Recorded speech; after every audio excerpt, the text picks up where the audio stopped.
nasaan si William? Ha? Wala ko siya ginagawang masama sa'yo, ah. Huwag niyo ko intindihin. Kailangan niyong hanapin si Rafael. Yun yung dahilan kung bakit siya napakan. Eh, ano naman ngayon? Hindi naman ikaw sinaktan niya, eh. Ako! Yun nga yung problema dun eh. Dahil walang pwedeng malakit sa'yo. Kahit kanino, ipagtatanggol kita. Sandali!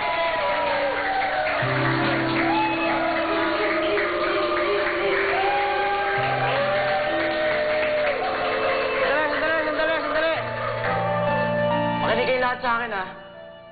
Kapag may nanakit sa inyo kay Joey, kahit isa sa inyo, sa akin kayo mananagot. Tandaan niyo yan! Takutin mo na kasi yan, Joey! Narinig mo yun? Boto sila sa akin. Eh, di magsama-sama kayong lahat. Eto, tatandaan mo, Chris. Kahit kailan, hindi kita magugustuhan! Joey, ano ka ba? Ginawa ko lang naman yun sa'yo dahil ginagawa ng William na yun. Eh, ginagawa mo?